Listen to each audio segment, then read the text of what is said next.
How are you doing today, Robbie? Doing well. So, today, well, I guess on the 29th, it's been a whole year because we recorded but there is no 29th. Yeah. So I was checking back. We recorded the first episode on the 29th. Really? Yeah, on a Saturday. And first episode of your podcast ever. Yep. So that's why the plan was like, well, I'm going to hit that year. Mm-hmm. Let me get Robbie back on. I'm honored. Yeah. Because actually, you're the whole reason. Well, one of the few people that kind of like jump-started everything. Really? Yeah. I was checking back. I was like, man, dude, what's happened in the past year?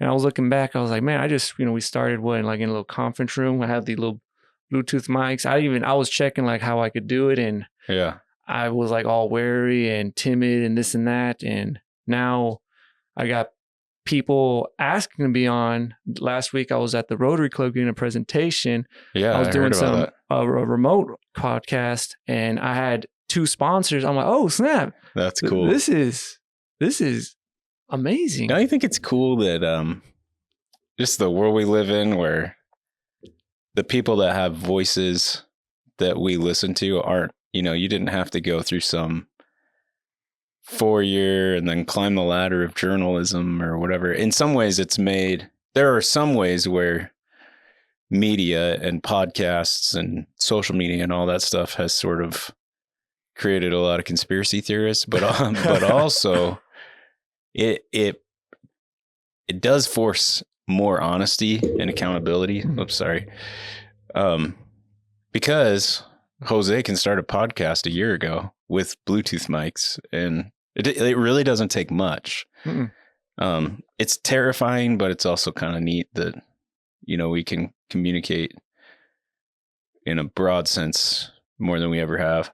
And the same is true in the church, where we have an opportunity to like broadcast our messages or whatever. Like my mom watches me preach every week online. And that wasn't a thing even 10 years ago.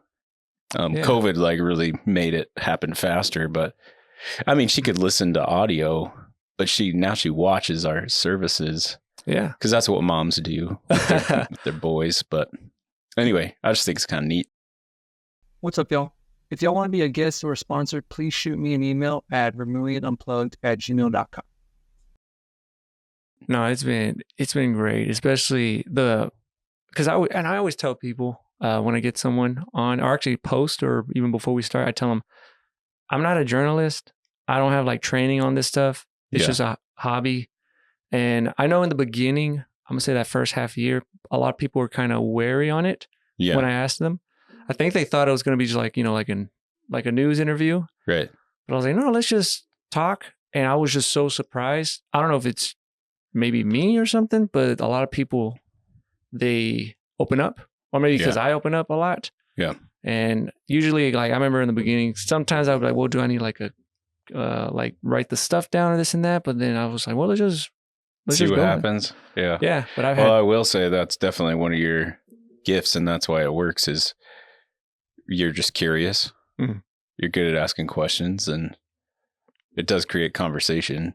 And some people just have that, and others have to work at it. But it makes it easy. I mean, obviously, there's microphones in front of us and headphones on our faces, but it makes it easy just to chat. Yeah, I enjoy it a lot. Like I think when I meet with someone to do it, I just get so excited. Yeah. It's one of the few hobbies I'm like, this is fun. That, and besides the video games. Yeah. I'm just like, man, this is fun, because I don't know what's gonna happen. I don't know what we're gonna talk about. Usually everything's been all right. And especially just I tell people, I'm like, I don't know all these people. I just ask. Yeah. And I know like a lot of them are like, whoa, you got this person, this guy. How'd you get them on? I'm like, I just ask them. Yeah. I know. Yeah, isn't that kind of wild? I know. The power of a question. Yeah. The ask. I was at I don't know what the plan is for me, but you said you don't always have a great one. So I went to a leadership conference one time, and this person that presented, and they wrote a book. I can't remember what it was called, but they spent an entire year, because they struggled hearing the word no. And really, people make it somewhere in life if they're willing to hear no, because they know a yes is coming. If like my youngest, is really good at getting what she wants because she's willing to hear no until she hears yes. Whereas like for me, I hate rejection. So I almost will never ask the question. Like, hey, would you volunteer for this? Because I don't like when someone says no to me. It like makes me personally feel like I failed. But anyway, this guy, he struggled with hearing no. And so he spent an entire year asking absurd questions of people. Like he went to someone's door with soccer cleats and a soccer ball under his arm and asked if he could kick the soccer ball around in their backyard. This is just random person. And what he found is people are actually a lot more willing to say yes if you ask the question. He didn't hear a lot of no's. Like he went to Krispy Kreme and asked them to make an American flag. No, Olympic rings out of their donuts and color each of them. And it went up to the manager, but the manager was like, yeah, we could do that. So sometimes it's just willingness to say, hey, would you be on my podcast? Yeah. And a willingness to hear, no, that doesn't work for me. But you're going to get probably a lot more yeses than you think you are. Yeah. I've had some in the beginning. I've actually had some no's, and I felt really bad because I was like, oh man, is it me? Is it this or whatever? Yeah. But then I think that those connections work because then other people are referencing that, oh, I know this. And now a lot now, because usually it would, in the beginning, I would record and then it would take me a day and I upload it. Now I've been just so backed up. Like, especially this episode, like when I record, it takes me now 3 weeks because I just got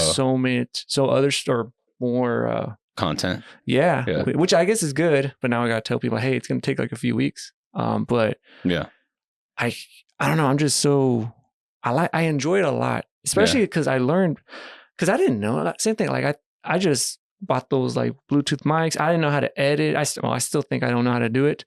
But I just learned it like just YouTube or with experience, even with like audio, this and that. Like it's, especially when I mess up on a lot of stuff.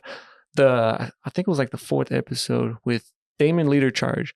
Same thing. We were using those Bluetooth mics. And when I recorded, the sound did not record. For some reason, they did not connect. And I was like, I lost the episode. And then the phone is recording. You could barely hear the audio. And then I was like, there has to be something. And I was like, well, I've been looking at the AI stuff. Do they got something? And yeah, there's an Adobe Podcast AI, and it just fixed it. It picked up the audio. Really? So I started using that, and it's been going great until there's sometimes it doesn't pick up the audio well. It'll just think it's noise and just kind of cut it. And I was like, well, how do I fix that? And they had Adobe Audition, and I just didn't know how to use it, and I was battling with it. And then I kind of figured it out. Yeah. And then same thing with the quality of the mics with this, because I couldn't separate. I started learning all this stuff. Same thing, asking people, hey, how do I do this? And it's just been so helpful, especially with y'all. Like, you guys let me borrow the mics, and now I got the funds for it. And man, thanks to y'all, like you guys. No, it's not us. But, I think too that a lot of times we just won't try stuff because we don't want to look stupid. True. And, we apply that to teenagers a lot. Like, oh, you just don't want to look like a fool. So you won't go out for, I have teenagers and they're pretty set now in their sports because they don't want to look dumb trying out something new. And it's sad because just like learn stuff, have fun, and if your podcast, if you're just, the only way for you to learn how to do audio as an amateur would be the way you did it, or you could go to college or like an engineering school, audio engineering school. But like I create all of our graphics in Photoshop. Well, I started learning Photoshop 15 years ago and I'm still not great at it, but there is a curve. You got to learn. You have to be willing to sort of look like a dummy. And and I think we probably all have a lot of middle school left in us where we're just afraid to be made fun of. Yep. And a lot of times it's funny because I was just having this conversation with a couple of my kids last night. A lot of times people just want to climb the backs of, they want to push other people down and make themselves feel good. And that's what stops us from starting a podcast or, trying a new hobby or like, oh, one of my favorite things in my young adult life, and I couldn't call myself that anymore, was I joined a hockey league in Missoula, Montana. And they've got, I mean, I don't even know the number, like 6,000 adults playing hockey. It's a lot. But it runs from what's called novice all the way up to what they call cup, which would be, I mean, these guys probably played in college. They're from Minnesota or Canada, and now they live in Montana, Western Montana. So that's like the good, really good. And then there's other divisions. And I had played some hockey growing up, so I wasn't in the lowest division, but I loved watching the lowest division because these are guys who had never been on ice skates, but they're willing to look like fools. And some of them over the years graduated into, better divisions of hockey as like 45-year-old men and, 55. Yeah, I'm not even kidding. Old guys, like 65, 70, that would play hockey. And there's just, I don't know, I need to be better at it, but just this willingness to sort of look like a fool. I don't want to, there's some things I know I'm not going to be good at. But anyway, all that to say, how else were you going to grow in your podcasting career or your ability to understand sound without starting with Bluetooth mics and trying to figure it out? Yeah, you just I had to try it. And I think that's also helped with, because same thing. I'm actually, surprisingly, I'm not like what is it called? Is it extrovert? Is extrovert the one that people like talking to? Is that one? Yeah, I mean, I think there's probably different definitions. That someone who like gains life from being with people would be an extrovert. Because I'm actually the opposite. I'd rather just stay home. You're recharged, sitting at home playing video. That's why during COVID when people were freaking out, I was like, it's a normal day for me. This is kind of awesome. Yeah, it's kind of cool. But like, I am like, still, I do get scared to talk to people because I feel like I don't know.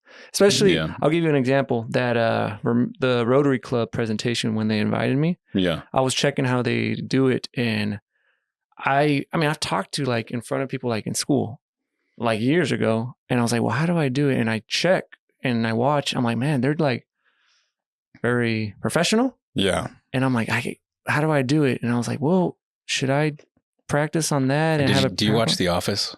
Yeah. Or have you ever? Remember when Dwight has to give a speech? Oh. He's like salesperson of the year or whatever. Yeah, I remember that. That's how you should have gone in there and just screamed and pounded the podium. I got more emotion on this one, but I was thinking... for what it's worth, we have a couple guys in our church that are part of the Rotary. Yeah, Arvid was there. And Rand, Oregon. Yeah, right? Yeah, Rand was there too. They said it was great. Yeah, I was there. I was thinking like, I actually made the slides like, I think 2 hours before. Yeah. And I was like, well, I'm just going to be myself. But I'm going to be myself, but I'm not going to cuss. Because I cuss at home a lot.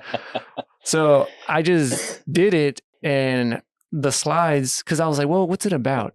I'm like, they want to know about the podcast. I'm like, yeah, how it started, but let me just talk about all the people. And I categorized them and this and that. And I was just going with the flow, just being myself. And I was very nervous because when I see people do presentations, they're just so prepared or so professional. Yeah. And when I talk, sometimes I feel like I talk kind of ghetto. Yeah. And not professional. That's why I wonder, like, how did I get my job at USD too? But one of like a genuine pet peeve of mine though is when people are completely different on stage than they are as in real life. Really? And you see it in pastors a lot, and it irritates me to death when it's like, wait, how did that guy get a Southern accent? That's not him, and I don't like that. That's why, I'm probably not perfect at it, but just aim to be me, or just, I don't even have to aim at that, but not try to like be this pretentious guy on a stage when I preach, because people see right through that stuff. Yeah, the authenticity, being honest, and that's what I think. Because when I talk to people, I am honest with my stuff, especially like if there's a situation or something. Like, for example, Jose Dominguez. Yeah. He's the city engineer. And your namesake. The what? Your namesake, right? Yeah. Was he named after you, or were you named after him? He's older than me. Oh, okay. But he's Puerto Rican though. So, okay. Yeah, that was something I found out at that first thing. But I'm sorry. He's just so honest with this stuff, like especially when I ask questions about city things and property or whatever. Like I've talked to other people and they're like, I won't go on a tangent, but like for example, property taxes, stuff like that. Yeah. There's an area where it's not in city limits and it is and this and that and whatever. But anyways, I was asking people, like, how does that work? And they said, well, it won't go up or, oh, this. And then I just asked them, I was like, hey, if ever comes to like becoming part of the city or this and that, would that area, does the property go tax up? He's like, yeah, it'll go up. Of course it's going to go up by a lot. And I'm like, wow, I like your honesty. Or when I have other, questions about city stuff, he's just so honest. I just like the straightforward. Yeah. Just be honest. That's all I ask with people. Yeah. I mean, if you're trying to protect yourself with something, but I try to be as honest as I can. Yeah. I like people being honest. But the reason why I wanted to get you back on too is because at first I was thinking, what am I going to talk about? I wanted to get you back on. Mm-hmm. But I want to talk about the mission trip because you went to Ethiopia. Yeah. I just recently came back from the Dominican Republic, and I'm telling you this because people I've been asking, I've been telling them, and it's been, I just cannot describe it. Yeah. And it's one of the reasons, I don't know if it's a Hillside thing. Yeah. I won't go too much into it because when Heidi invited us to Hillside, I was very, very cautious on it. I was like kind of wary because I thought first of all, I was like, oh, they're not Catholic. Apparently there's like 40 different denominations. Yeah. I thought everyone was Catholic. Yeah. And then I said CMA. I'm like, what is this? It's evangelical. I'm like, no, those are those crazy people. Yeah. The ones that are going to tell me I'm going to burn and this and that. Yeah. But everything's been great. You guys are awesome. The community, I've never felt like that before. It's amazing. I mean, I don't know if it's like that with other churches, but I'm just speaking with this one. It's been great. Mm-hmm. But I've heard about those mission trips, and there was one that I think it was a Twin City one. Yeah. There's the Ethiopian one. There's other ones. Yeah. And those never caught my eye. Honestly, I was thinking that seems like a waste of time. Why would I even go to that? Why would I go? Especially the city sweep. The first time, what was it, like 3 years ago? Yeah. I did not want to do it. Myra was like, let's do it. And I don't know if we had like some discussion. I did not want to do it. Like, why am I going to waste my time helping other people? Yeah. But I enjoy it. And then now I like it a lot. Yeah. I don't know. I like it. Yeah. But then this Dominican Republic thing, Stacia and Kristen, either they were there that first time, it caught my eye for some reason. But I was like, have you been to the Dominican before? I've only been to just Mexico out of the country. And I don't even know much about the Dominican culture. I know a little bit about the Puerto Ricans because I've known Puerto Ricans. Dominicans, nothing. And people want to know, like all of us speak Spanish, but it's different cultures. Yeah, I know. Yeah. Yeah, but accents. It's funny because we do sort of clump those things together. And I've been to El Salvador a couple of times for mission trips. They speak Spanish too. Yeah. And we took someone with us from Honduras. I mean, her mom was from Honduras, so she spoke Spanish, but even just the slang and her even trying to understand, what are you saying? And they are bordering countries in Central America. They're different. And the cultures are different. The food is different. When I was in high school, freshman year, there was these, I didn't know they were Puerto Ricans. I thought that, first of all, I thought they were black because, Dominicans and some of the Puerto Ricans have that ancestry or African ancestry, and they were speaking. I thought they were speaking a different language. And it was Spanish? It was Spanish. But this is in Texas? Yeah, but it's because Puerto Ricans, they speak fast and they don't usually roll their R's. Yeah. Like, for example, let's say carne just means meat. They'll say like carne, like kind of like with an L. Yeah. Well, that's what I've noticed. But they speak fast. So, but then now I kind of understand. And there's the same thing, the slang is different. Another thing I just recently found out this year, or even a few months ago, I thought all Latin countries eat spicy food. Yeah. They don't.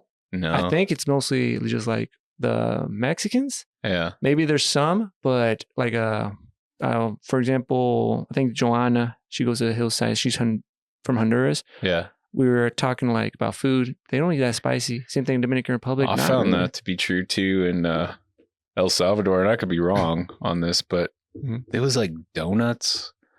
I mean, we were in San Salvador, which is the capital city, and I mean, you're shocked when you get off a plane and you're expecting, you know, I don't even know what you're expecting, but it's like McDonald's and KFC and malls, and you know, it's at the time when we were there, it was overrun by MS-13 gang members, but and so there's razor wire around everything and guns at every door, and you know, people, but I was surprised because they eat pupusas there. Yeah, that's a popular thing. But it's just cheese and bread. I mean, it's not super flavorful. And donuts. And like, it's just like, holy cow. You know, I was expecting some spicy food. But, yeah, where's the tacos and everything? Right. No, it's completely different. The pupusas. So back home in Texas, they have some places, they call them pupuserias. Yeah, something like pupuserias. Yeah. And I hate them. Like I honestly do not like the food. And I've tried it a few times. And I'm like, I just don't like it. Why? I don't know. I don't know. Bland it was just, it was just bland. That's kind of how I felt about them. They weren't bad, but that, what's that summer camp that the kids went to in Omaha, not Omaha, but in Nebraska?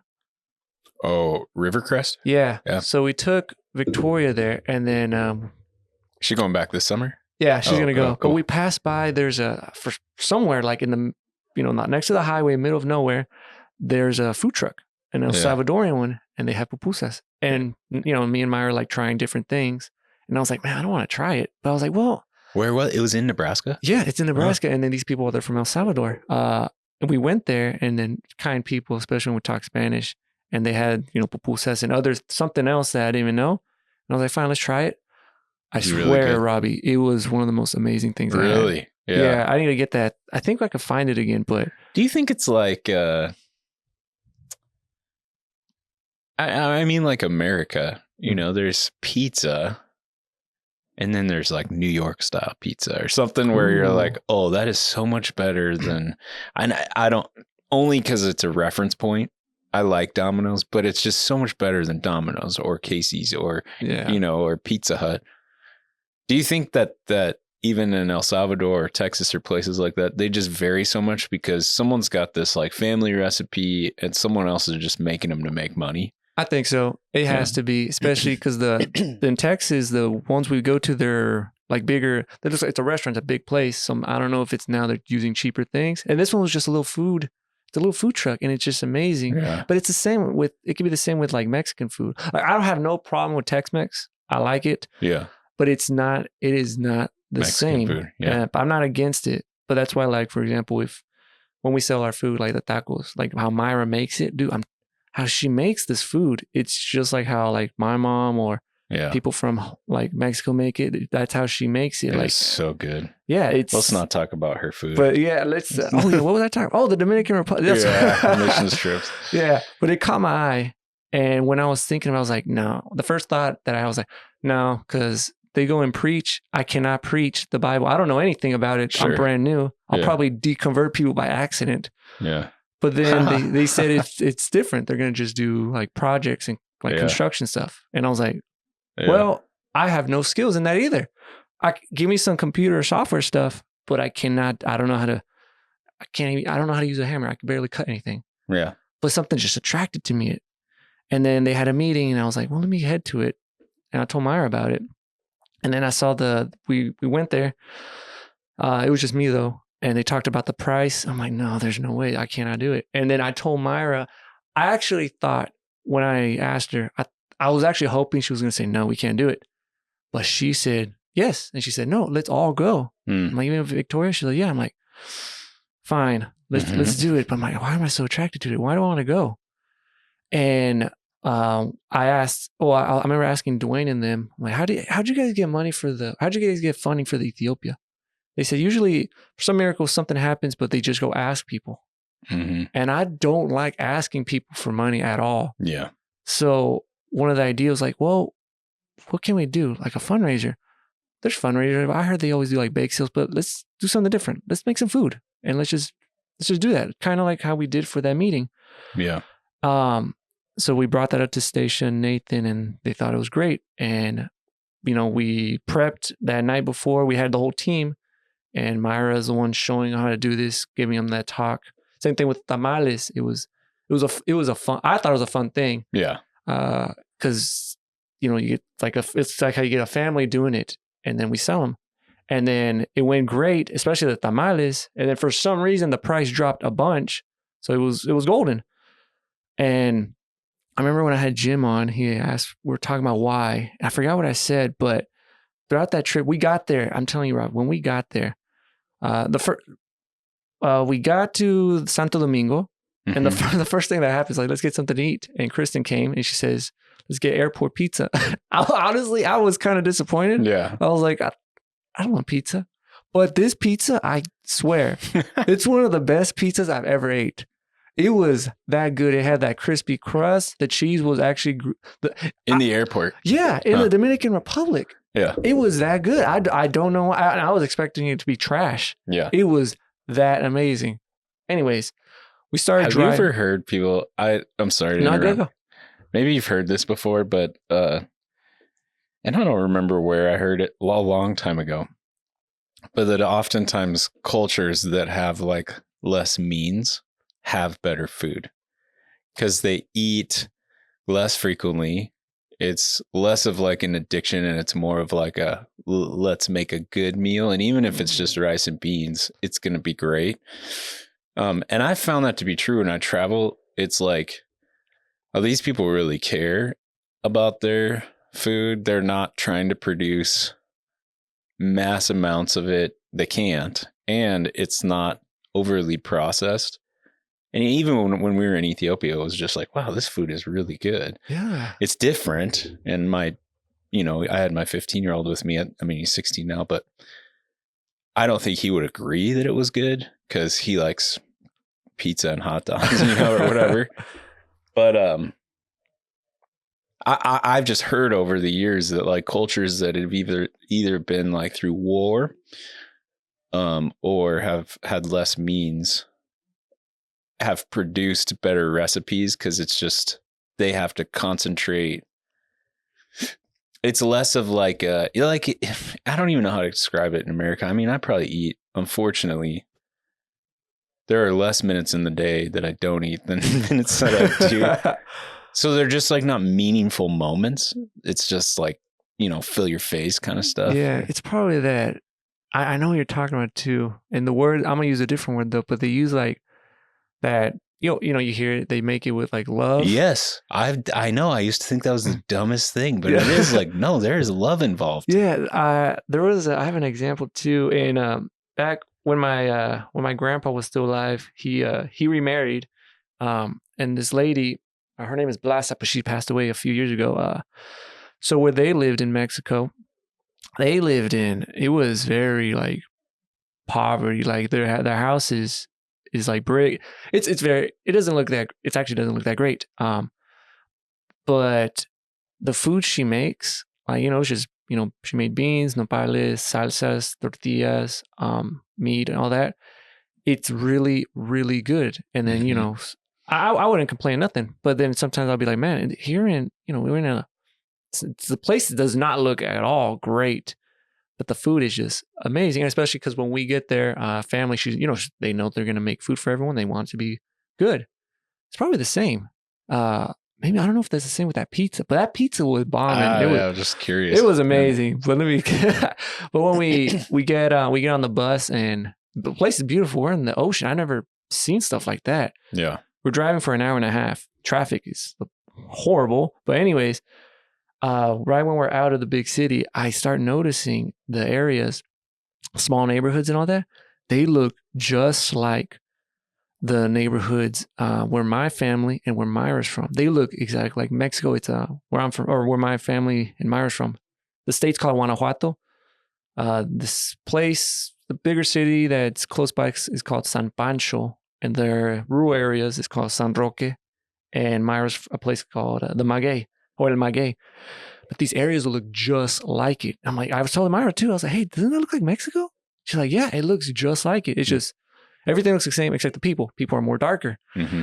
I was like, wow, like the graffiti and all. It looks exactly the same. We get to like the small, what's it called? Piedra Negras, or I forgot the area. We get there, we turn, and you're on like this kind of mountain. Or same thing. The area or my family's from, it's mountainous and valleys. It looks the same. Maybe it's a little more tropical.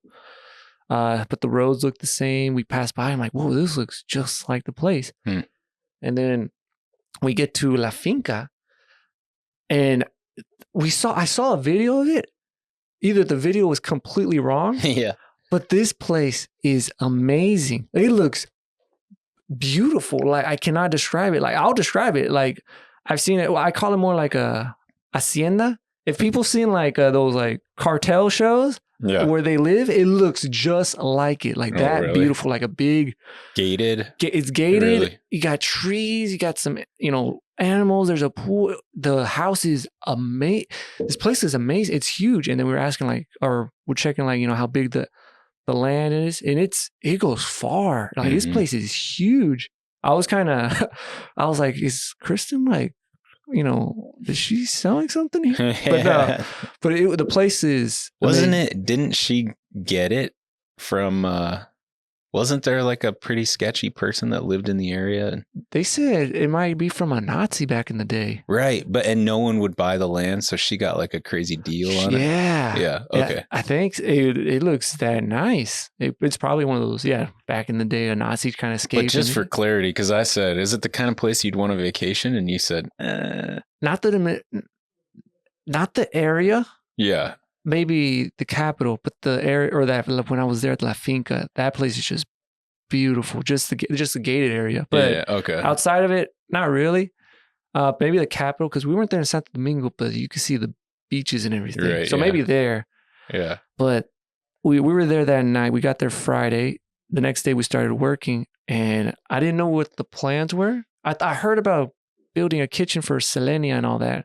And then there's a bunch of stuff to do at the finca. There's a bunch of stuff. And Selenia is the cook for the Selenia is the cook. And she makes that's where I was excited. The Dominican food I've never had it. There's a lot of plantains, and they call it habichuelas, which just means just beans for us. Yeah. And then eat a bunch of rice. And some of the stuff I just never had. There was I think something called La Bandera de República Dominicana or something like that, which means the Dominican Republic flag. It was amazing. But there was also one one breakfast where she made, I think, like ramen noodles. And I was kind of, whoa. And then there was a lunch where it was just like a taco bar, but with like crunchy tacos. I was like, I was a little disappointed, but everything else has been like amazing. She's great at cooking. Even Myra had a chance to, so they had cactuses there too. Myra asked if they eat them. They don't eat them. But in our culture, we do eat them. And Myra asked if she could prepare them. And also Myra was making tortillas, whatever type of masa flour they had. It was something else. Masa is like corn flour? Or? Yeah. You can't use is it called corn flour? Like if you make cornbread, is it just called corn flour? I mean, I know nothing about cooking, so. Because the masa. What does masa mean? Masa, it just means dough. But we use I think the brand's called Maseca, or they call it masa harina. But it's corn flour, but it's more fine. And I think it's nixtamalizado. Some process. You got to go through some process, and it makes it more digestible. Oh, okay. So that's why a bunch of the Aztec cultures, when they make the flour, the tortillas, it just makes it more easier to digest versus, I guess, grinding up corn. Yeah. Okay. Yeah. Yeah. But Myra did that too. But the food was great. But that first day of work, they had the projects up, and they put me in the electrical team. And I'm like, first I was excited, but I was like, whoops, I'm kind of scared of getting shocked a lot. Yeah.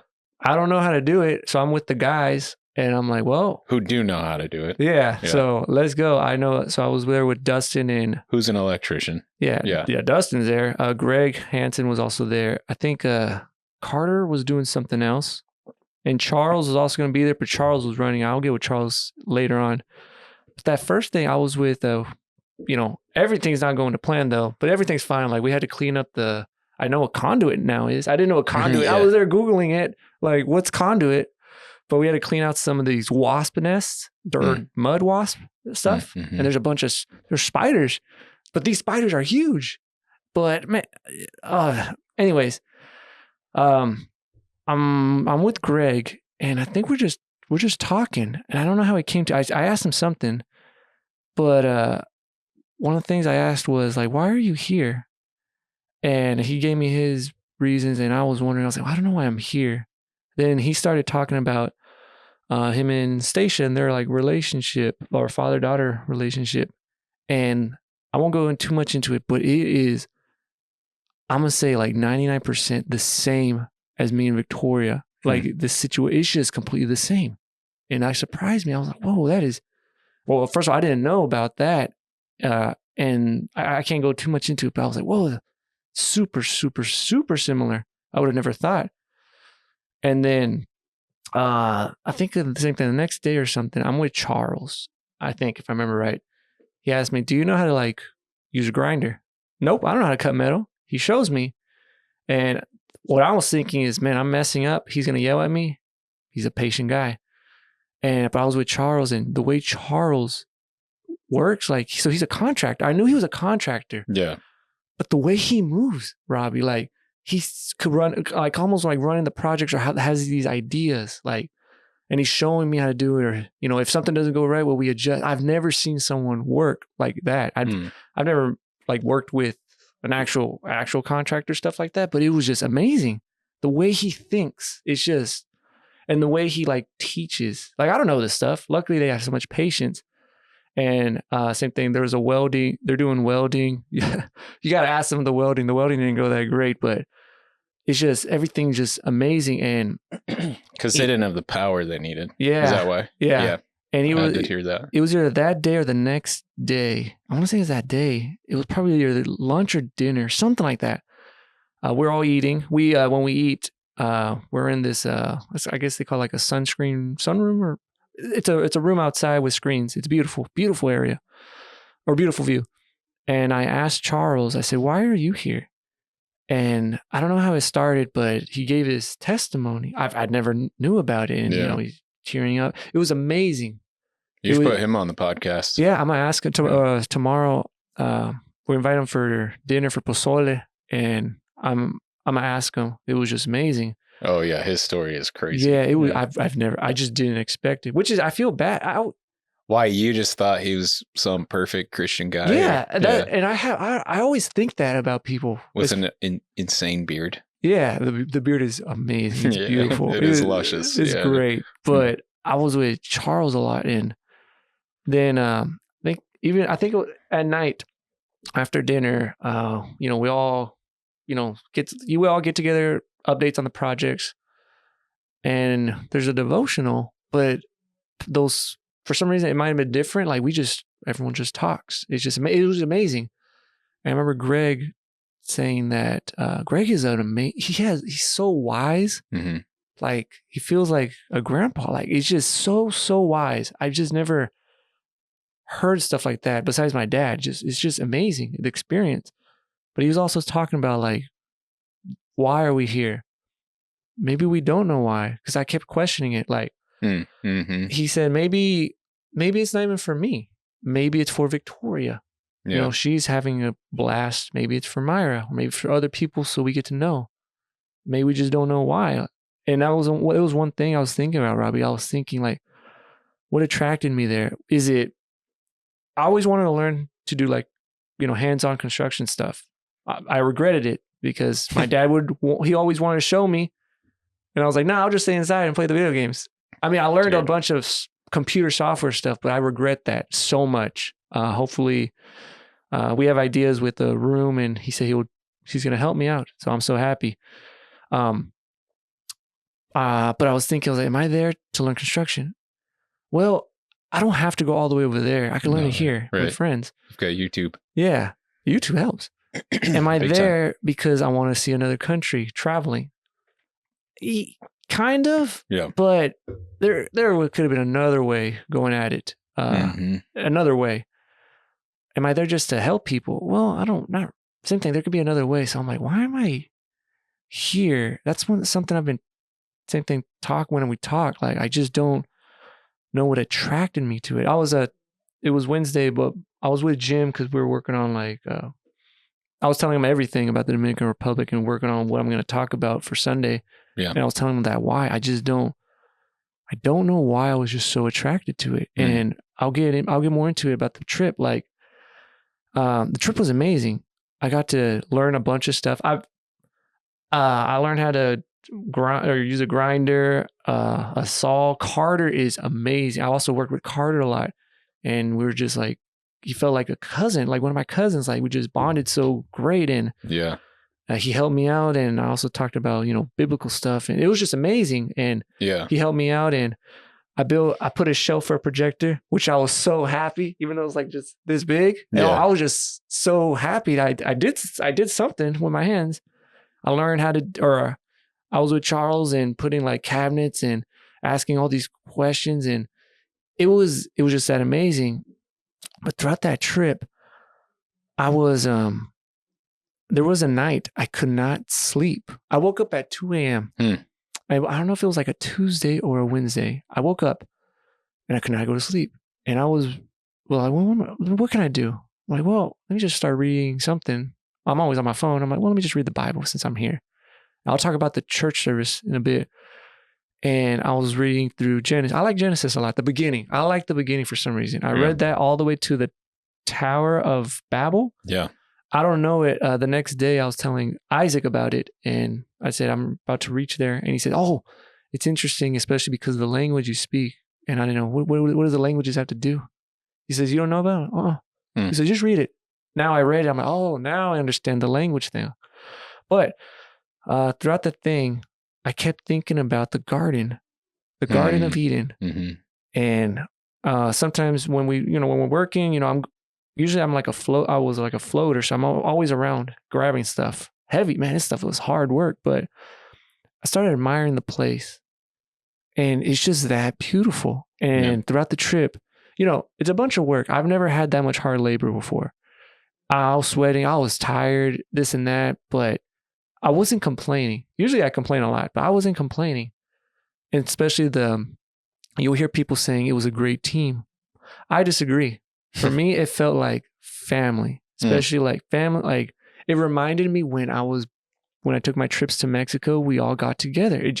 It was that good. Like, did you feel that way about the people on site too? Not just the team that went from Vermilion, but the people at the ministry. What's it called? Foundation for Light, Peace or Hope? Yeah, Peace. I think. Yeah, I didn't remember that, but yes, me too. Kristen she is so amazing, and I had What do you think that's about? Why do you feel so connected to those people? Man, it's just I don't know if it's the language. Let me talk about Kristen real quick. Like, Kristen I think I had not a bad impression, but my first thoughts was I thought it was going to be like someone up here directing everything, but the way she connects with these people, she's involved with the people in the community. Yeah. They know her. She's involved with the kids. She speaks the language, but she speaks it like, I think her Spanish is amazing. I think it's perfect. And she has the accent. She has a Dominican accent. She lives there. Yeah. Yeah. It's just amazing. She's involved. It's not like, I think what's that word? When they say, oh, the white savior, it's nothing like that. She is involved. Right. And I've talked to one of the people there. Her name is Anna. She worked there 15 years ago, and now she's back. She's amazing. She's amazing. A person actually. There's 3 people that I actually connected with. His name is Kevin. He's in college. He speaks a little bit English, but he was actually working with Cody and Carter a lot, and then I was working with them, and I just chat in Spanish with them. And get to learn, and it's very similar to like the situations in Mexico. And then there's younger kids. One of them, his name is also Jose, and he brought a friend later called his name is Pedro Luis. I think they're 14. They're in 8th grade, and they didn't talk too much until I started talking with them, and they're so curious. They wanted to help, and they did help. They helped. I helped. I translated with them when Carter, when it was us, it was Carter, Cody, Me, Jose, Pedro Luis, Kevin, and Car. I told Carter, like, you run an amazing crew. I'm there translating and but talking. We're all having fun. And I felt like my dad, because my dad's in construction. He's an electrician. And the advantage with him is he knows both languages, so he communicates. I felt like that. We're all having fun, and it was a blast. Yeah. But, and then Jose started learning how to cook with Myra because he was painting with her, and she's showing him at night how to make tortillas, and we're talking about their situation. I was telling him, like, back here, like, if you work in the trade, sometimes you can make this much, and they were excited about it. The people were just amazing. Especially I'll go with the kids. There was a part when we went to the river. It was mostly the girls, and then me with Myra and Victoria. Kristen went too.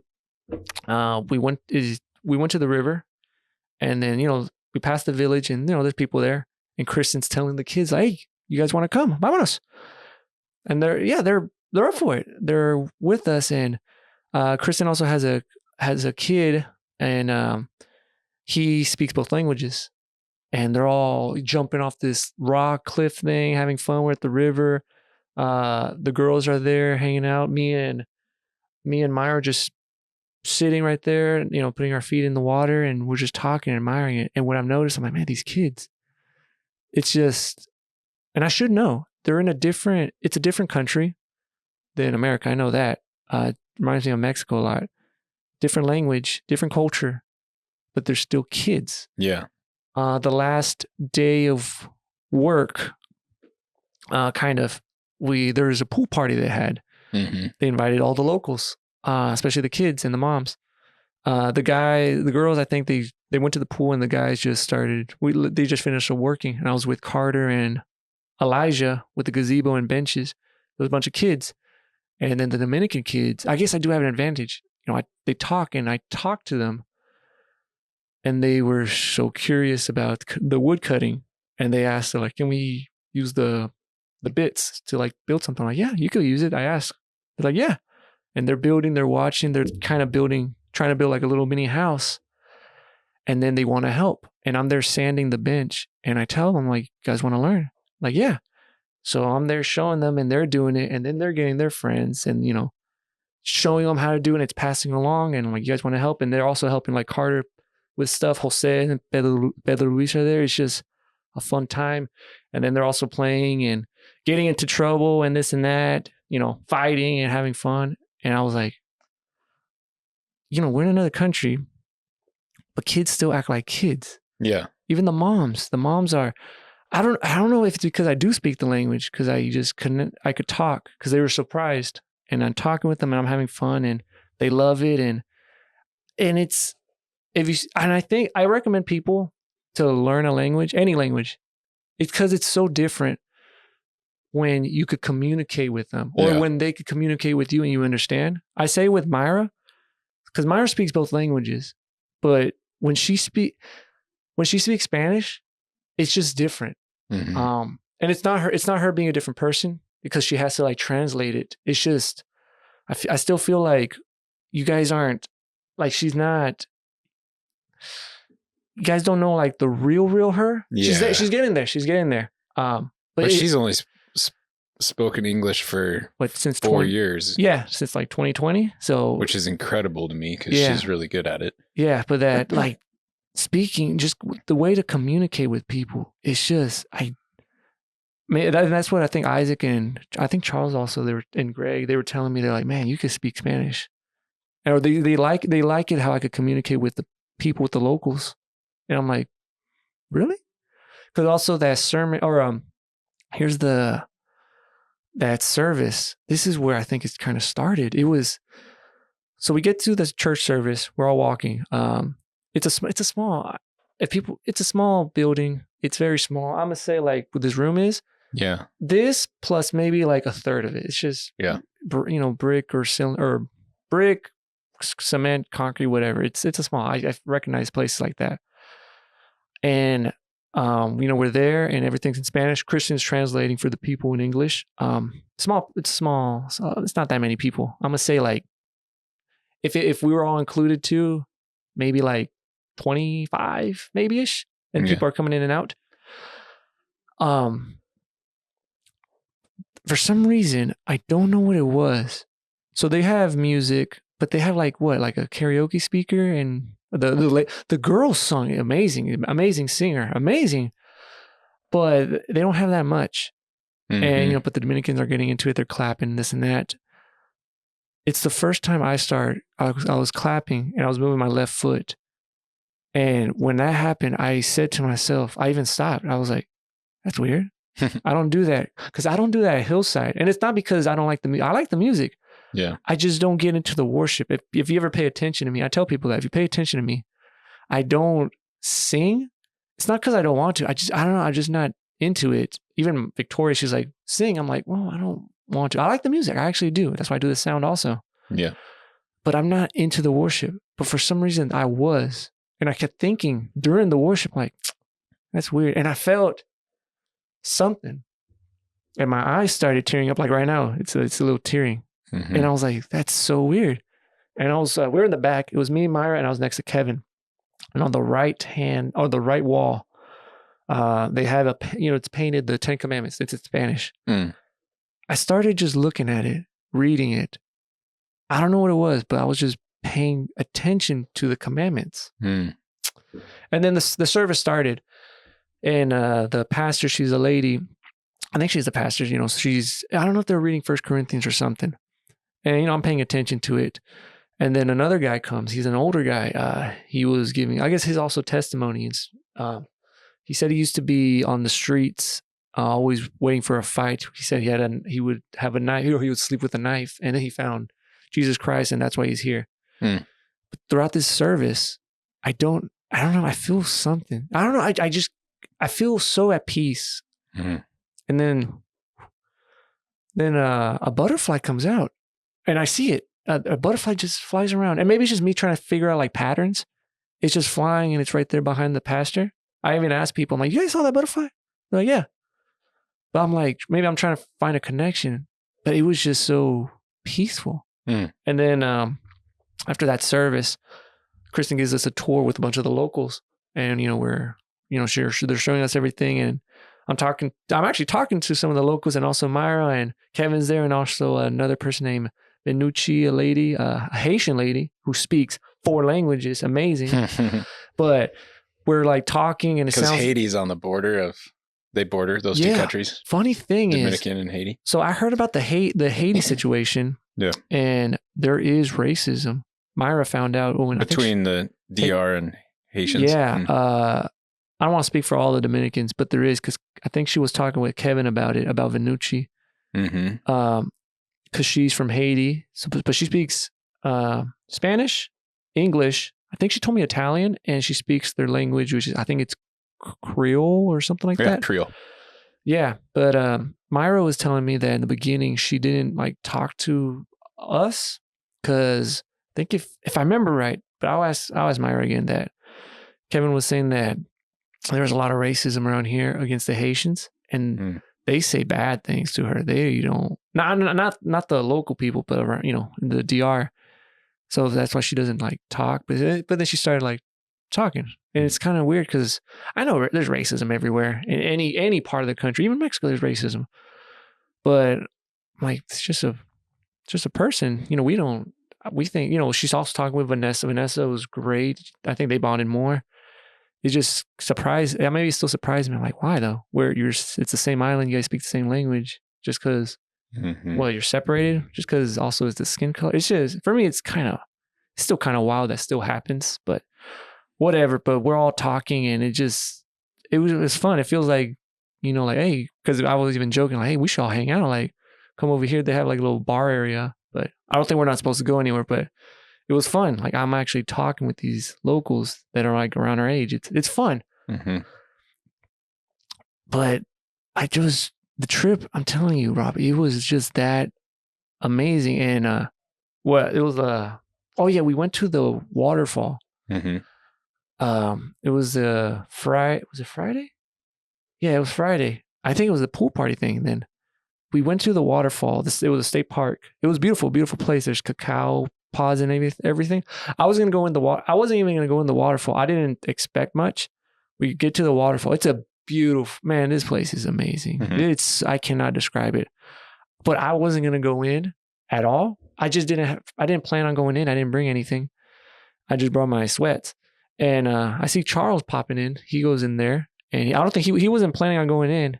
And I was like, you know what? When am I ever going to do this? Seriously? Yeah. I will probably never do this again. Maybe. So I roll my pants up. I get in there. And it's so much fun. And then there's a rock where they slide. There's a current. It's just amazing. It's just so amazing. You did it in your sweats? Yeah, it was just, I took my shirt off and I'm in there in my sweats. I'm like, man, this is so much fun. We're having a blast. I think the only person that didn't go inside was Greg, but he was taking pictures and everything. Yeah. But it was just so amazing. And I was glad. And I was just so happy I did that. I made that jump. And another thing, I'm going out of order, but also it was the day we were about to leave. They said we were going to go to an orphanage. And, we heard about the orphanage. They said, what I heard was like, it was kids with Down syndrome. And I heard about babies. Greg was saying, man, we're going to hold babies or something. And I heard they were saying that, in the DR that, if there's a kid, well, it's a completely different situation. If you have a kid, it's very hard to take care of. Sometimes they said the father says just leave, and it's usually the mom. The mom has to work. They have to either just leave them inside. It's a completely different situation in the States. And then I heard that the government, it's not that great. I thought they were exaggerating. They usually put these kids, if they take them into these cement cells and they're in their own feces. I thought it was an exaggeration, but that's some stuff that happens. We get to the orphanage. It's a nonprofit. Actually, the place looks nice. Yeah. We get inside. There's rooms. I was expecting just seeing, I guess, orphanage kids. I've never been to one. I didn't expect to see these kids. There's beds.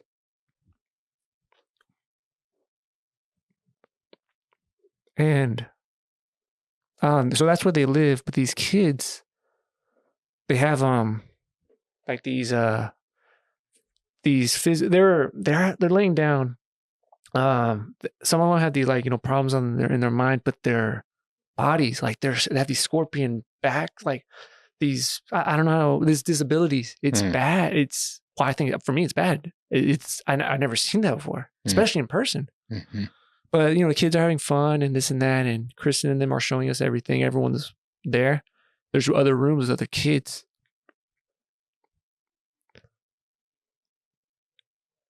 And we get to it's the second floor, and there's a kid. I thought all the kids had these just mental problems or mental disabilities. Yeah. And there's a kid. If this is what I remember, but I might be wrong. This is how I remember it. There was a kid. His name is Jonathan. Same thing. He's in the bed and he's laying down. This and that. It's not like they're tied up or nothing, but they're being taken care of. And Isaac comes, and this is how I remember it. He asked the kid. He said, "How you doing?" Like in English, something like that. And the kid responds in Spanish. He says, "Bien," which just means good. I'll tell that to Isaac. He said good. And Isaac said, "How do you know that?" And I'm like, "I don't know." But I was thinking maybe it's just a mental disability. He's just saying words. And if I remember right, Jonathan did not have a disability. He was fine. Just his body, physically. Yeah, physical. Yeah, physical. But his mind is fine. Because Myra's talking with him in Spanish. And then they still continue the tour. I couldn't take it. I went outside. I went out the room and I went to, I think, close to the balcony. And me trying to be like all macho, I'm like, I'm just having sick. Anna comes and she asked me if I'm all right. And I said, no, I just have something in my throat. That was my excuse. And she said, she was tearing up a bit. She said she doesn't like it when she visits. It's just so heartbreaking. Mm-hmm. And I'm asking, like, how does this happen? Like, how do kids come here? She says sometimes, like if a parent can't take care of their kids, some of the kids have families, which is kind of cool. Yeah. some of them don't. And she said some of these kids are just left there at the door on the front step. I was angry. I was actually kind of pissed off a bit. And because I was like, man, dude, how could a parent do that? I know it's a complete situation, but it's maybe I'm not in the situation, but anyways, Anna was saying that she doesn't judge these parents. She says, I'm like, why? She says that maybe these kids that are here would have better lives than they would over there. It's just a completely situation. I understand that. It's completely different. And I was thinking that, I was like, maybe because these kids they're getting taken care of. And then we head down, and I think it's just me and the guys. I remember I was talking with Greg and Dustin and Charles. We were just outside. And I was talking with Charles. I was like, man, I thought some of these kids, I said that some of these kids are actually fine, like mentally. It just sucks. Yeah. And he says, yeah, it does suck that, because in the States, even if there's kids that have disabilities, there's always programs, organizations, schools, they're fine. Yeah. Here it's bad because, the situation, like the kid could be fine. He could be smart. It could be like a Stephen Hawking or something. Yeah. But like in the area, in the DR or wherever, the majority of these people, if it's like physical labor or something, like you can't. And it could be like a burden, like having these kids. It sucks. Yeah. But whatever they're doing, man, I'm just so happy that they're doing it. There was a little baby that the baby's actually completely normal, except they have a cleft palate. Mm-hmm. But if I remember right, Kristen's trying to adopt the baby. I think Greg was telling me that the baby, because I think they bonded, but Greg was saying that I think also either the baby was left there too, something happened, but that the baby was either neglected or something, was always left, and I guess learned not to cry because there's no point of crying. So right now, I guess, I don't know if it's like a problem, but the baby doesn't cry. So that could be an issue because, how do you know if the baby's hungry or if it's hurt? Yeah. So, but man, I'm telling you, like, Kristen is just so amazing. And the orphanage, like, I did not expect that. I was kind of like, first I was like, man, why did we even come? But it opened my eyes. You got to be grateful for this stuff. But do you know what's interesting to me as you were sharing that? And this is not from my trip to Ethiopia. It's actually from a couple of trips to San Salvador, but we visited a orphanage when we were there as well. And those kids oftentimes were dropped off completely malnourished because their parents just didn't have the funds to feed them. And so they would bring them to the orphanage because they needed to feed them. They needed them to be cared for physically. It really had nothing to do with emotional. It was like they were very loved. And part of loving them was, hey, can you take my kid and take care of them? But what was fascinating to me, and there's tons of psychology on this. In fact, I can't remember the book, but Julianne read a book years ago that just like doubled down on this truth. But these very poor families would come and visit their children, and they could be getting 3 meals a day. They could be even being cared for by the orphanage staff. But when a mom or a dad would come into the room and just love their kid, hug them, touch them, they saw rapid improvement in their physical health when they were being cared for emotionally. And I think that there's major spiritual parallels in this. Like, you can have all of your physical needs taken care of and still not be whole. That you need to experience love, and you need to feel emotionally cared for. And in our faith, we would say God is love, that we receive his love through Jesus Christ and what he's done for us on the cross. And even like, I've had friends that have struggled with major addiction and then just audibly heard the Lord say to them when they've asked for it, I love you. You are mine. You are chosen. And it changes their life. And so the only reason I bring that up is, like, I know it's hard to visit places like that. and you're not those kids' parents, but even just sitting by Jonathan and talking to him, even putting your hand on him, it gives him so much more than just a square meal, which is important. Yeah.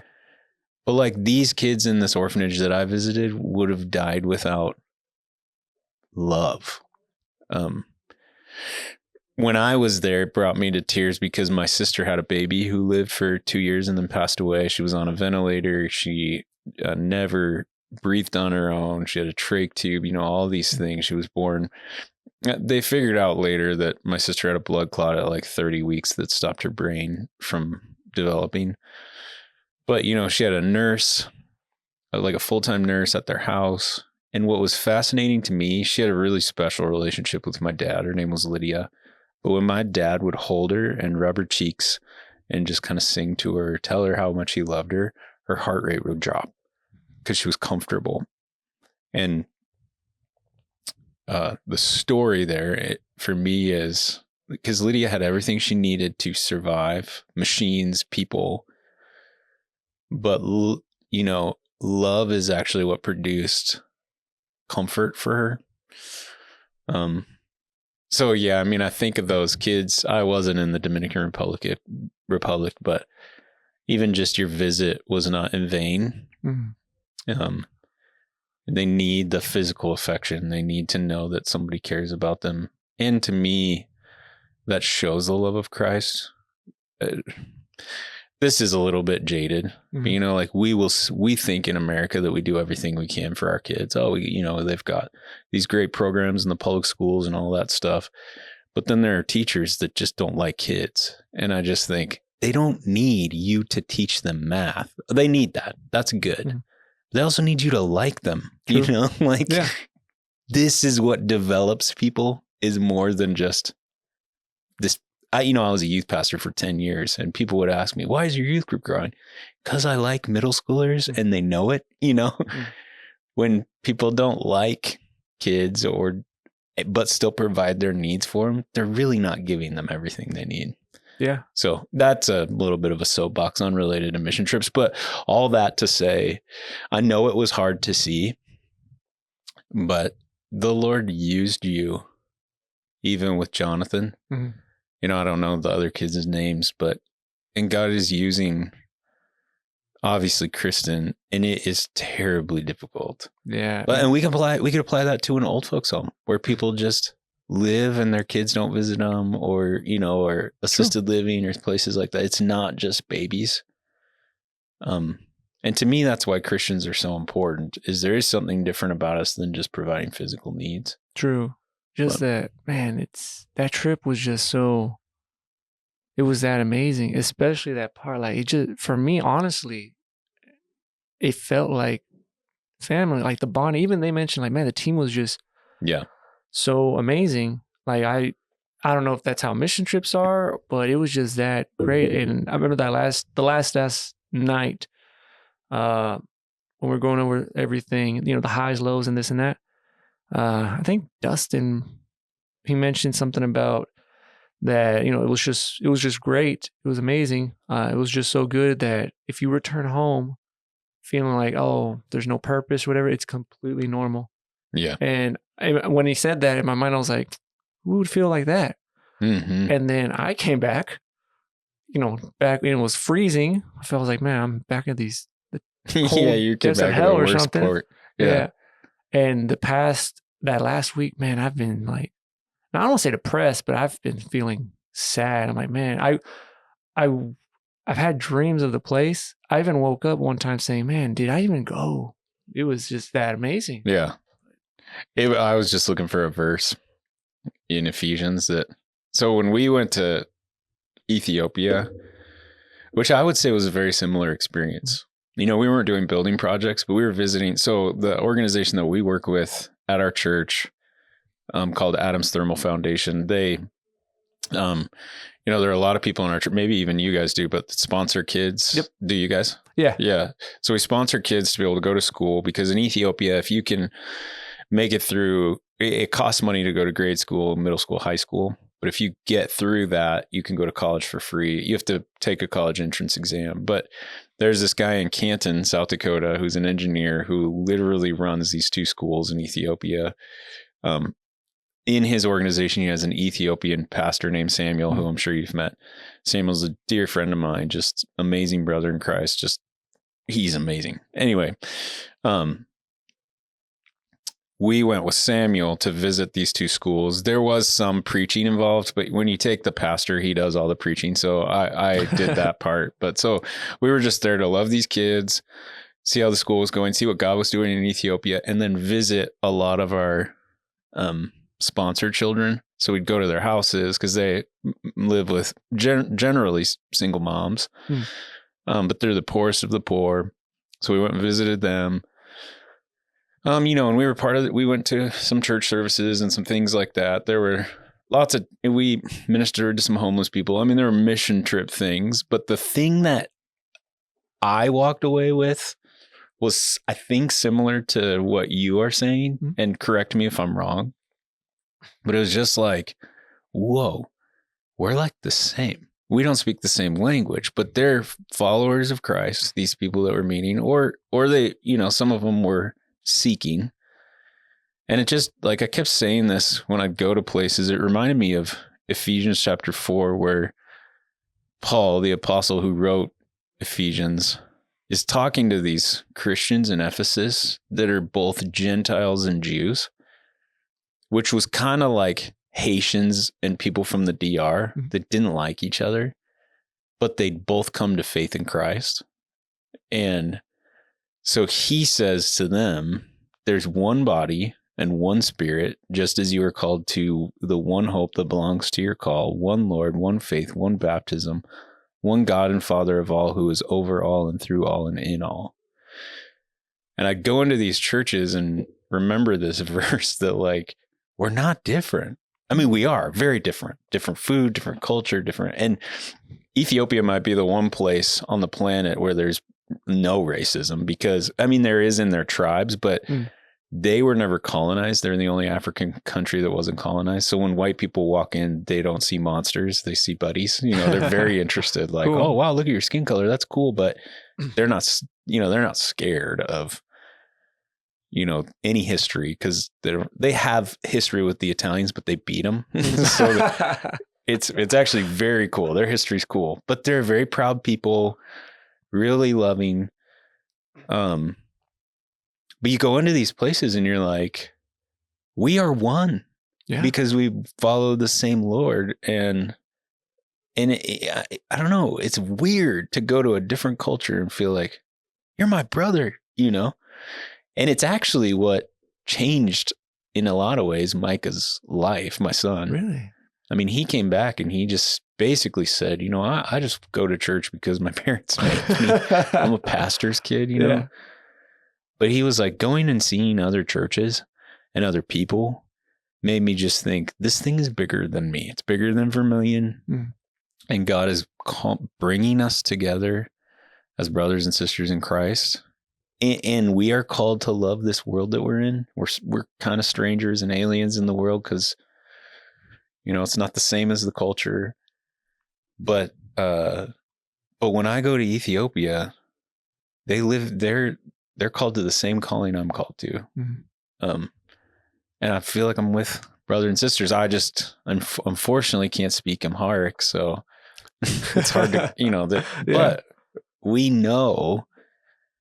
We're connected by something different than just like, oh, you like soccer, I like soccer. Although that's true there too. There are things that we connect around. But, eventually when you hit 95, those things die, because you can like soccer, but you can't play it anymore, So anyway, when you were talking, I was just thinking there are so many parallels, even though the cultures are very different, because what draws us together is different than what would draw us together if we weren't following Christ, and what draws us together if we aren't following Christ often falls apart because it's not permanent. Yeah. So, man, because I'm still trying to figure this. I'm telling you, It wasn't for nothing. I'm going to tell you that, Jose. Yeah. You are going to process for a long time, and I am too, about Ethiopia. I mean, even today, I'm bringing up mission trips that I went on 10 plus years ago, or I don't even know when I was in Elsa. It was when I was a pastor in Missoula, and it was with college kids. But I will forever be processing and even have moments. I have this cousin who was my best friend. He passed away from kidney failure, but he used to say, Robbie, how often do you just think to yourself, no wonder? And we laugh about that, but like there are going to be moments for the rest of your life where you're going to be like, oh, no wonder. That's what that was for. Yeah. I mean, you may not ever know how impactful you were in Jonathan's life or what this meant to Victoria.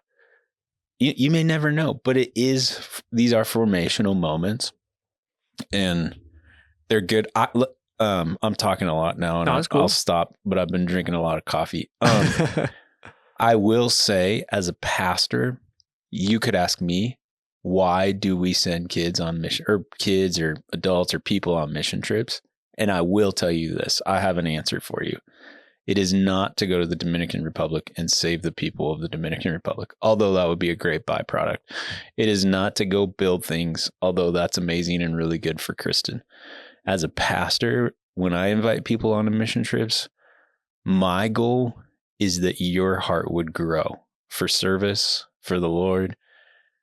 And so when you sit here and talk to me for an hour and a half or however long about the DR, and we're probably at the point now where people aren't listening to the podcast anymore, but because we're not Joe Rogan. But if you cussed more, we could be. If I had more weed. Yeah.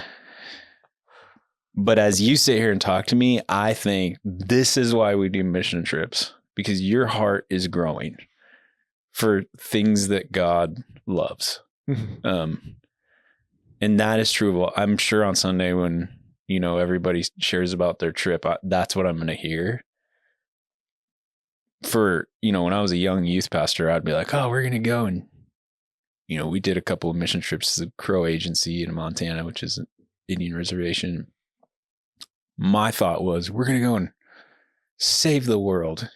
That's stupid. And that is that like white savior complex mentality. But what I learned over time is when we take that $3,000 we were going to go to Hawaii with and invest it in going on a mission trip, something special is happening inside of you, in your heart. Like God uses that to grow you. And so that's fun for me as a pastor to watch. And that's why we do mission trips. Of course, we want to share the gospel across the globe. But, the people that are doing that the best are the Christians of the world who live there, who speak the language, who are devoted to that area. When we go, we get to see what God's doing. We get to invest for sure in the missionaries and the people there, but also God's doing something really special in the people that are going. So I don't know. It was just, man, I'm telling you, it was just that. It was just so good. Even like, I keep thinking, like, I'm okay with, maybe I don't know, like, why I was so attracted or why was the reason. Maybe I'll never know. Yeah. I could pick out some things that's been happening, like, especially, like, Charles has been amazing. I've been talked with him, like. He's a special guy. Yeah, he's helping us with something that's going on, and he's just so open. I just never talked to him before. So he's been helping me out, and especially like I still don't know nothing about construction, but I got some, I guess, tiny skills. But like all these people, same thing with another situation. They're like, "Hey, we'll help you out," or this and that. And even now, Greg said they have a men's in the morning. I went last Saturday, and I was just like, "Well, let me just go." And it was great, and that's cool. All this, it's just so. I've had so much fun. I just can't explain it. And when I tell people, I say it and I do it. Like all this stuff is still new. So maybe I'm not even saying it right. But when I say for me, it felt like the Garden of Eden, like paradise. If I remember right, like it's supposed to be paradise. That's how I felt. Like it was just, good. There you go. It just felt good. That's what God said after he created everything. Yeah. It was good. Everything was just so, it was just so good. Yeah. And I am still glad I come back with, I'm here.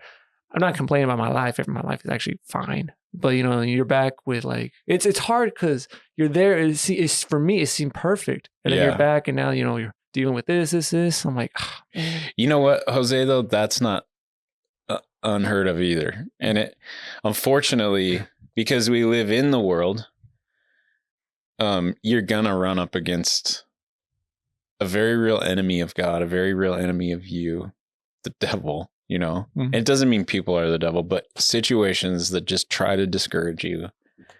And, you know, I talk to my kids about this a lot because they'll go to camp in the summer or a conference or whatever and have these spiritually high moments where they're like, I wish that this could last forever. But then you have to enter back into real life. And they are, even if you lived in the Dominican Republic, real life would hit you. Yeah, you know, true. Because all the people that you just spent that time with aren't going to go live with you in the Dominican Republic, you know, or you're going to get irritated with each other, and the honeymoon would wear off a little bit, but you do have these sort of peaks and valleys, which I think is what's so confusing to people in the Christian life. They're just like, well, I thought this was going to be amazing. And holiness or sanctification or this life that God is taking us on to grow us in righteousness is not linear. You know, it's not going to be this just like consistent high, because you're going to fall apart and you're going to make bad choices. But God is good and he loves you. And we know that because of Jesus. And, you know, like, so you're going to have these moments where you're at highs and you're growing, and these moments where you go backwards and you screw up. And, but hopefully it just keeps getting better. And you look at people like Charles or Greg and say, wow, they're so wise and they've grown so much. That's a picture of what God does over time in a person's life, you know?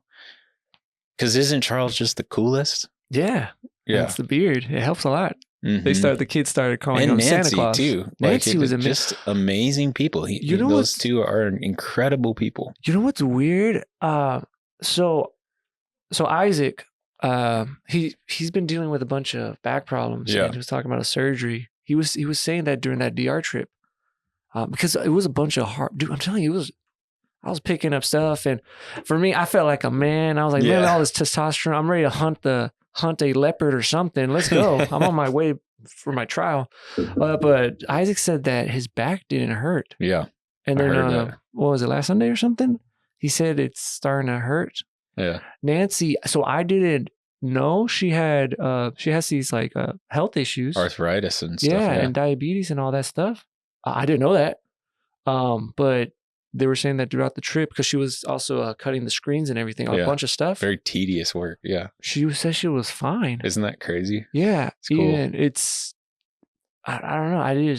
It's for me, it's strange. I don't know why I feel like it's strange. Like, I don't know if I'm thinking of the science background, like, oh, the placebo effect. I don't know what it was, but it was just amazing. Sure. I'm still wondering about the Jonathan thing. Maybe it's just me figuring out the patterns, but it was just. I will say this, and this is not helpful to someone with a science background. And I would say continue to dive into the science, because I'm convinced that ultimately, you know, some people are going to hate this. I don't know who listens to this podcast, and that's fine. But ultimately, it feels like as time has gone on, science continues to catch up to the Bible instead of the other way around. You know, like science does not disprove the Bible.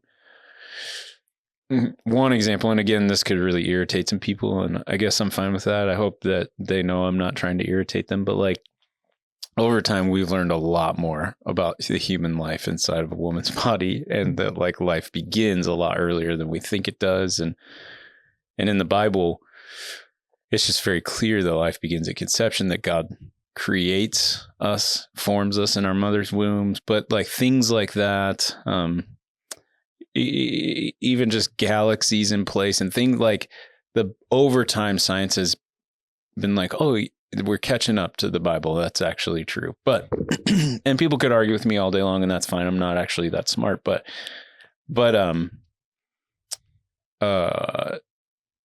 you were saying trying to figure out patterns and trying to understand things. There is an element, and by element, I probably mean like, like foundational truth to Christianity that like involves faith. And if we could figure God out in his fullness, he would not be God. And so there is a portion where it probably is healthy for us to say, even though I think keep doing research, keep trying to prove it. Faith and reason are not actually two separate things. They do go together. But there is a point at which we have to say at some point, there's really no explanation for that other than God is God and I'm not. And otherwise we'll drive ourselves insane. Like, why did Isaac's back not hurt for a week of hard labor when he's scheduled for surgery on his vertebrae? There might not be a scientific explanation for that specific situation. True. Or why did Nancy's arthritis not flare in a week of her working with her fingers on screens? There may not be science for that. Even though, again, I don't think faith and reason are two separate things. I don't think they fight with each other. But there has to be at some point where we're just like, I mean, a lot of times, and again, this is probably a very naive or even stupid statement. But a lot of times science has to take patterns and apply faith to the ultimate conclusion. Like, I get it. Like, where did this earth come from? Well, there's a lot of faith involved in saying it just appeared. So I think we have to have faith as people anyway. It's just, what are you putting your faith into? Nothingness or a higher power, God? And again, hopefully we're at the point of the podcast where people are done listening, but no, we can say anything. Yeah, we can say whatever we want. Yeah, because there's hold on. What time do you gotta leave? Well, I'm volunteering at the middle school at 11. So okay. I'll tell you. Dang. Okay, there was something else, but I'll tell you more about it later on. But then we gotta wrap. You should maybe do a series where you just meet with the entire missions team, because it sounds like you got stories to tell with Greg and stories to tell with Chuck. And yeah, I'm telling you, it's just that, man, it's that good. I'm gonna miss it. I'm glad I went. I probably will never know what would you do it again? I was, or even a different trip? I was thinking about, I would do it again, but because there's something we were talking about that last day. But Greg mentioned something. He said he wouldn't have the same team because then we are denying other people to have the same experience. And I was thinking about that. I was like, I would love to come back with the same people. Yeah. But I don't mind other people having that same experience I had. But and isn't it cool that your community at Hillside grew?